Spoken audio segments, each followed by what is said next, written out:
Yang kami hormati Ketua Umum DPN Apindo, Bapak Haryadi Sukamdhani. Yang saya hormati Ketua Dewan Kehormatan Apindo Kepri, Pak Abidin. Ketua Dewan Penasehat, Pak Kris Huluan. Sekum DPN Apindo, Pak Edi Husi. Ini ada satu senior saya yang saya harus sebut, Ketua Apindo Kaltim, Pak Slamet. Coba berdiri ya mungkin ya, masih belum yang tahu. Pak Slamet, coba berdiri. Teman-teman, ini harus saya singgung karena daerah beliau adalah calon IKN kita, Ibu Kota Negara. Jadi kalau kita tidak sapa nanti mau masuk ke ibu kota malah ditendang kita. Ya Pak Slamet ya, selamat datang Pak. Yang saya hormati juga Dewan Penasehat kami yang hari ini sebagian besar juga hadir. Dan terutama teman-teman ketua-ketua Apindo DPK kami yang hampir semuanya juga hadir. Yang dari Batam tadi ada Pak Rafki, Karimun ada Pak Chung Heng, Pak Jamin dari Bintan, Pak Cucu dari Natuna yang ada di depan sini. Mungkin ada yang duduk belakang saya nggak tahu ini. Ya. Kemudian yang saya hormati juga teman-teman pengurus DPK, DPP, Apindo Kepri dan juga perusahaan-perusahaan anggota Apindo Kepri yang kami cintai. Selamat malam dan salam sejahtera buat semuanya. Yang pertama, Pak Ketum, saya ingin laporkan bahwa malam ini memang tidak terlihat luar biasa ramai sekali karena saya harus sampaikan kami malam ini hanya mengundang secara terbatas keluarga besar Apindo Kepri saja. Tidak di luar itu. Jadi malam ini memang tidak ada satu orang pejabat pun kami undang, juga baik yang dari luar.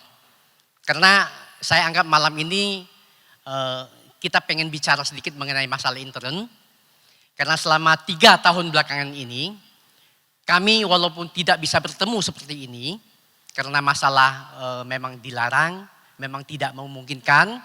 Malam ini kami bisa berkumpul, saya merasa perlu secara organisasi, secara asosiasi, saya menyampaikan pertanggungjawaban kami. Karena selama 3 tahun ini banyak sekali dukungan-dukungan kepada kami untuk melakukan sejumlah aksi-aksi sosial.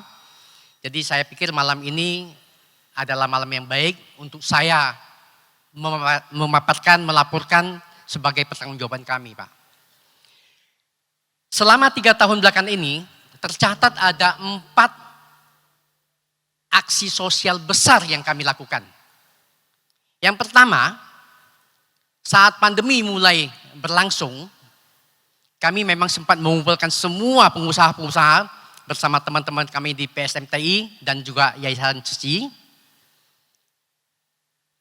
Dari donasi yang kami kumpulkan, kami salurkan banyak sekali kegiatan sosial. Salah satunya adalah kami menyumbang lebih kurang 5 juta masker ke masyarakat. Kami juga menyumbang puluhan ribu tes kit termasuk mesin-mesin PCR kepada Satgas yang saat itu membutuhkan. Kami juga menyumbang ribuan APD, kemudian puluhan ribu hand sanitizer. Kami juga melakukan penyemprotan disinfektan ke perumahan-perumahan, hampir seluruh perumahan di Batam kami semprot. Kami juga menyiapkan banyak box, steril box untuk rumah sakit. Dan masih banyak sekali yang kami bantu ke rumah sakit, ke Satgas, terutama rumah sakit RSKI yang saat itu menjadi pusatnya COVID kita. Itu hampir sebagian besar kebutuhan sana kita bantu, kita supply. Termasuk kami menyumbang lebih kurang hampir 10 M Pak, dana cash yang kita sumbangkan kepada Satgas langsung untuk dipakai sebagai operasional. Nah itulah kegiatan sosial pertama yang kami lakukan. Kegiatan sosial yang kedua adalah pembagian sembako. Nah, kalau saya bicara pembagian sembako, ini sebenarnya inisiasinya itu dimulai oleh salah satu dewan penasehat kita.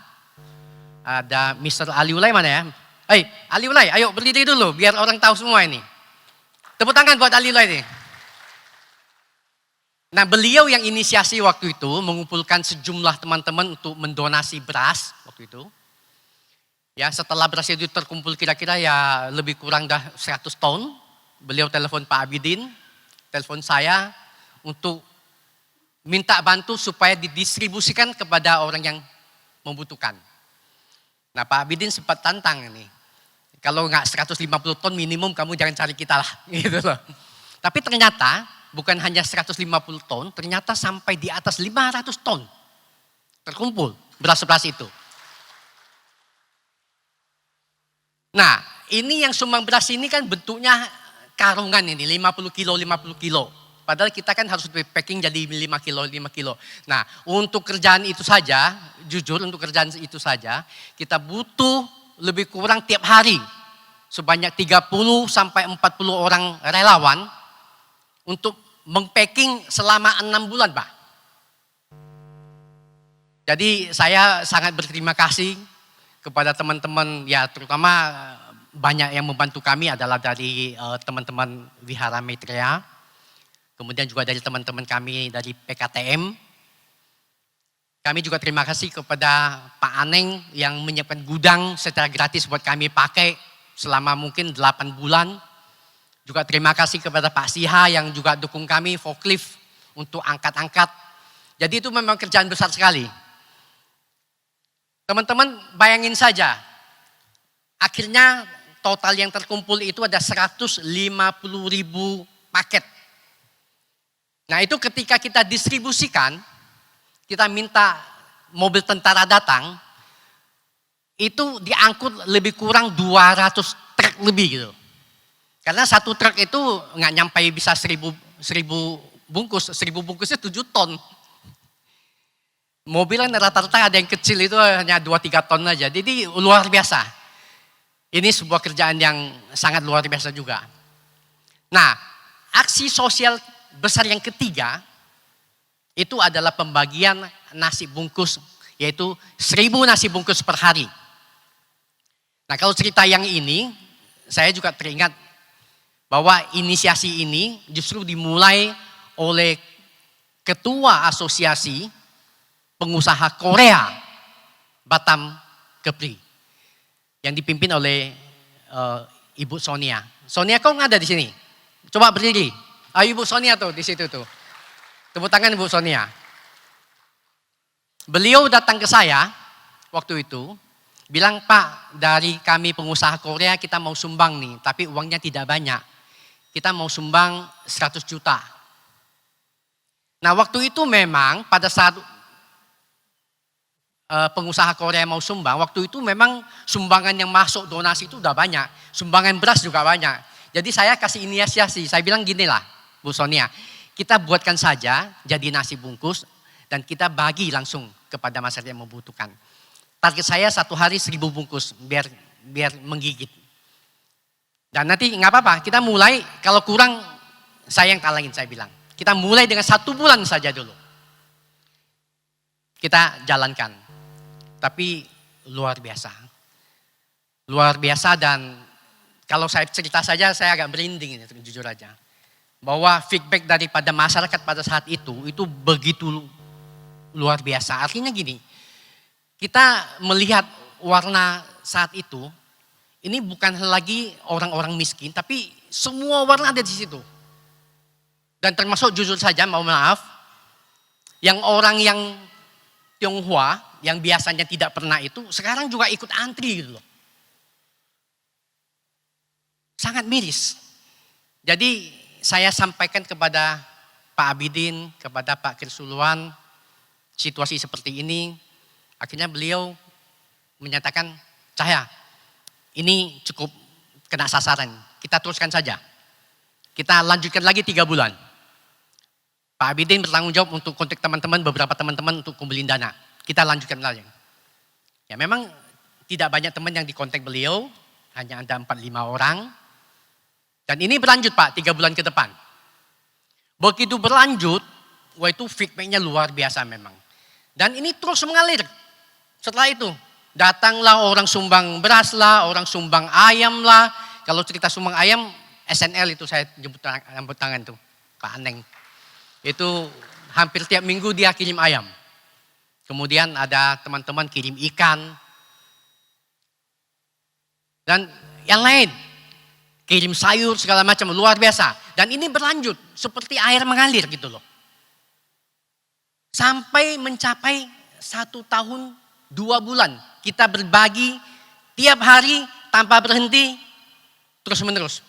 Sampai kita diberikan penghargaan rekor muri dunia.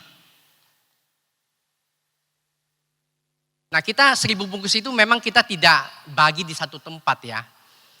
Kita bagi di tiga titik tiap hari. 2 titik di jalanan dan itu selalu bertukar tempat. Dan 1 titik khusus ke panti-panti. Kita butuh, tiap hari kita butuh sekitar 30-40 relawan yang membantu kami selama 1 tahun 2 bulan tanpa henti. Luar biasa juga relawan kita. Ini adalah aksi ketiga kita yang paling besar. Aksi yang keempat adalah vaksinasi. Jadi ketika vaksinasi sudah masuk, kita mempertimbangkan bahwa ini nasi bungkus harus kita berhentikan dulu. Karena kita pertimbangkan waktu itu vaksinasi pemerintah kasih banyak sekali, tetapi distribusinya ke masyarakat itu masih sangat lamban. Jadi kita setuju, kita konsentrasi untuk membantu vaksinasi itu kepada masyarakat. Karena dalam hukum ekonomi itu vaksin COVID sama ekonomi itu berbanding terbalik. Artinya kalau COVID terus naik, ekonomi kita turun. Jadi kalau kita mau ekonomi kita naik, COVID harus turun. Salah satunya adalah kita melalui vaksinasi, kita tekan COVID. Itu yang kami lakukan. Dan kita semua konsentrasi, semua dana yang tersisa, kita konsentrasi semua ke vaksinasi. Kita kumpulin semua teman-teman, relawan. Jadi vaksin itu, sekali vaksin kita tiap hari, sekali vaksin kegiatan itu relawan yang bantu kita lebih kurang 250 orang Pak. Memang kita lakukan hanya Sabtu Minggu karena hari lain pada kerja. Tapi kita rutin selama 1 tahun 3 bulan kita adakan vaksinasi. 1 hari kita bisa mencapai 10.000 orang rata-rata. Rekor kita 13.000 orang per hari. Dan total semua yang kita vaksin sampai terakhir adalah berjumlah lebih kurang 350.000 dosis ke masyarakat. Nah teman-teman, itulah 4 aksi sosial kita yang besar yang kita lakukan selama 3 tahun terakhir ini. Jadi saya pada kesempatan malam ini, saya atas nama keluarga besar Apindo Kepri, saya atas nama seluruh masyarakat Batam menyampaikan terima kasih kami yang setinggi-tingginya kepada semua donatur kami, kepada semua relawan kami yang tidak kenal siang, tidak kenal malam, tidak kenal hujan, tidak kenal panas terik matahari, membantu kami untuk mewujudkan misi-misi yang sangat mulia ini. Terimalah salam hormat dari saya.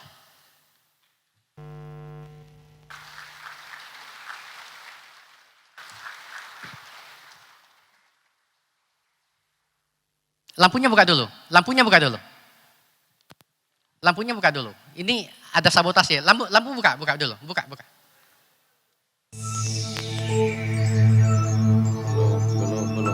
Belum. Sambutan saya belum selesai. Kira mati lampu. Kalau mati lampu benar-benar sabotase ini. Jadi, walaupun Apindo banyak melakukan aksi sosial, tapi malam ini saya perlu garis bawahi bahwa Apindo bukanlah asosiasi sosial. Kita melakukan kegiatan-kegiatan sosial itu karena salah satu tupoksi kita, tupoksi Apindo, adalah wajib untuk menjaga iklim usaha yang aman dan nyaman, yang kondusif untuk semua pengusaha. Dan saya selalu diingatkan oleh Pak Abidin dan Pak Kirsuluan Cahya, dia bilang, kita harus jaga Batam baik-baik. Jangan sampai Batam rusuh karena orang-orang kelaparan kemudian menjara ke sana sini. Jangan sampai orang kelaparan kemudian bunuh diri karena kelaparan. Jangan sampai orang merampok karena kelaparan. Ini yang beliau-beliau minta saya harus dijaga. Makanya kita juga koordinasi kepada semua media waktu itu. Bahwa jika ada titik-titik yang memang membutuhkan bantuan. Ada titik-titik yang memang kelaparan, silakan lapor kami dan kami akan segera kirim bantuan. Itu yang kita lakukan saat itu untuk menjaga supaya Batam selalu kondusif. Jadi kita memang tidak mentang-mentang langsung ke sosial itu. Tapi pertimbangan kita adalah itu. Jangan sampai Batam rusuh. Nah, malam ini melalui kesempatan ini saya mau mengajak teman-teman. Mungkin di antara teman-teman kita yang lain belum bergabung ke Apindo. Marilah kita mengajak bersama-sama supaya semuanya bergabung ke Apindo. Memang saya tahu sebagian besar orang masih mempertanyakan, ini masuk Apindo itu kegunaannya apa? Manfaatnya apa? Tapi saya perlu garis bawain lagi, bahwa Apindo bukanlah asosiasi abal-abal. Bahwa Apindo adalah asosiasi yang sangat diakui oleh pemerintah. Ada dua alasan saya sebut bahwa Apindo itu adalah asosiasi yang sangat diakui oleh pemerintah. Yang pertama, setiap tahun Apindo dikasih mandat untuk membahas upah bersama serikat pekerja. Nah, ketika Apindo sama serikat pekerja menetapkan sebuah angka UMK dan Anda sebagai pengusaha tidak membayar sesuai itu, Anda bisa dipidana dan Anda bisa dipenjara. Itu alasannya, bahwa Apindo itu diakui oleh negara. Karena Apindo bisa membuat kita-kita ini dipidana dan dipenjara. Alasan kedua, jika kita pengusaha suatu hari umpamanya berselisih dengan karyawan kita dan tidak bisa diselesaikan secara musyawarah, maka kasusnya akan naik ke ranah hukum. Nah, ini yang akan mengadili kasus seperti ini bukan pengadilan umum, tetapi ada namanya pengadilan hubungan industrial yang khusus untuk mengadili seperti ini. Nah, teman-teman harus tahu bahwa di pengadilan hubungan industrial, Apindo memiliki 2 orang hakim. Namanya hakim ad hoc Apindo. Ini hakimnya hadir nggak hari ini hakimnya? Kalau hakim, ya. Berdiri nih, hakim kita ada 2 orang ini. Nah, Apindo mempunyai hakim yang dibiayai oleh negara tetapi bekerja untuk Apindo. Jadi kalau saya instruksikan Pak Hakim, jaga teman-teman kita ini, kalau beliau tidak jaga, saya tinggal surat rekomen ke ketua umum, minta dimutasi gitu lah kira-kira. Ya Pak Hakim ya. Jadi itu komitmen kita. Jadi Apindo mempunyai hakim negara yang dibayar oleh negara, tetapi bekerja untuk Apindo. Apakah Apindo asosiasi abal-abal? Itu 2 alasan yang cukup masuk akal untuk saya sampaikan. Oleh karena itu sekali lagi saya menghimbau kepada semua teman-teman, marilah yang belum bergabung ke Apindo, bergabung semua, biar kita membuat sebuah pohon yang besar, untuk semua kita berlindung di dalam situ, untuk kita semua saling jaga-menjaga di dalam situ. Itu adalah filosofi Apindo.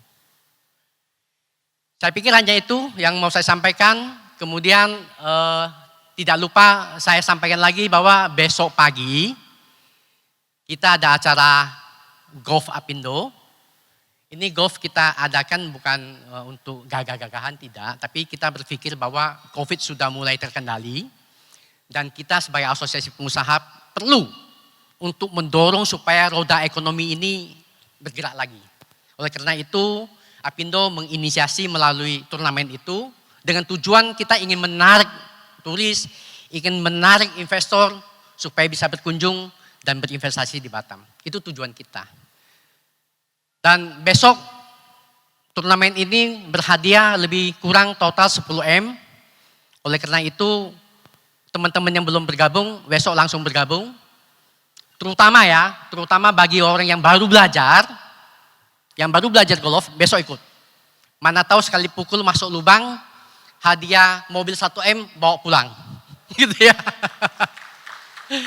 Baik, saya rasa demikian sambutan saya.